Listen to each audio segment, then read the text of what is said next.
অনেক মানুষ এই যে প্রশ্ন করি যে আমি পাপ থেকে বাঁচতে পারছি না কেন। শুধু একটা ছোট্ট একটা ঘটনা বলে আমার খুতবাটা আমি শেষ করব।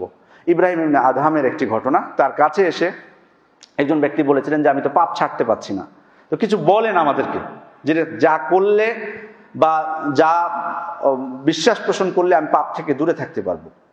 তখন উনি বলেছিলেন যে 5টা বিষয় যদি তোমার মধ্যে থাকে তাহলে পাপ থেকে তুমি দূরে থাকতে পারবা। এই বিষয়গুলো আমরা নিজেও চিন্তা করব। এটা কোরআনের কোনো কথা না, হাদিসের কোনো কথা না, কিন্তু কথাকে বাস্তব যেটা তিনি বলেছেন। প্রথম বিষয় উনি বলেছিলেন যে পাপ করো, পাপ যখন করবো কোনো সমস্যা নেই, কিন্তু আল্লাহ দেওয়া রিজিক থেকে তুমি খেতে পারবে না। আল্লাহর অবাধ্য হও, কোনো সমস্যা নেই, কিন্তু আল্লাহ দেওয়া রিজিক থেকে খেতে পারবে না, এ সত্ত্বেও আল্লাহর অবাধ্য হও। তখন উনি বলছেন এটা কি করে সম্ভব? পৃথিবীতে যা কিছু আমরা খাই সব কিছুই তো আল্লাহর দেওয়া, তাহলে আল্লাহর দেওয়া রিজিক থেকে না খেলে কি খাবো কি? তো বলছে যে আল্লাহর দেওয়া রিজিক থেকে তুমি খাবা আর তারই অবাধ্য হবা? দুনিয়াতে তুমি দেখো, যদি তোমাকে কেউ খাওয়ায়, কেউ অনুগ্রহ করছে তোমার উপর, তাহলে তুমি কি তার অবাধ্য হতে পারবা? কখনোই না।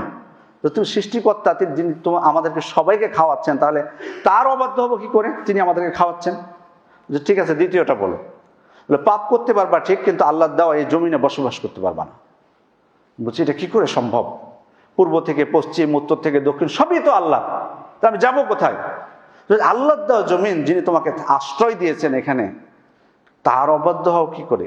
তোমাকে যদি কোনো মানুষ আশ্রয় দেয়, তুমি তোমার প্রতি করুণা করে, অনুগ্রহ করে, তুমি তার অবাধ্য হতে পারবা? তা আল্লাহ তাআলা তোমাকে এই জমিনে আশ্রয় দিয়েছেন, তুমি তার অবাধ্য হও কি করে? যে ঠিক আছে, মানলাম। তৃতীয়টা বলো। বলছে পাপ করতে পারবা ঠিক, কিন্তু এমন জায়গায় করবা যাতে আল্লাহ তোমাকে দেখতে না পায়। তখন উনি বলছেন এটা কি করে সম্ভব? এমন কি পৃথিবীতে কোনো জায়গা আছে যে আল্লাহ আমাকে দেখতে পাবে না? আছে আপনাদের জানা মতে কোনো জায়গা? নাই, কোনো জায়গা নেই। এটা কি সম্ভব নাকি? তুমি বলছে যিনি তোমাকে খাওয়াচ্ছেন, যিনি তোমাকে থাকার আশ্রয় দিয়েছেন, আর তার সামনে তুমি পাপ করবা, এটা কি মানানসই হয়? বলছে ঠিক আছে, চতুর্থটা বলুন। তখন বলছে যে মালাকুল মউত যখন আসবে তোমার কাছে তোমার রূহ কবজ করতে, তখন বলবা যে থামুন, এখনো সময় হয়নি, আমি তো এখনো তওবা করিনি, বহু পাপ করেছি, আগে তওবা করব, তারপর আপনি আসবেন।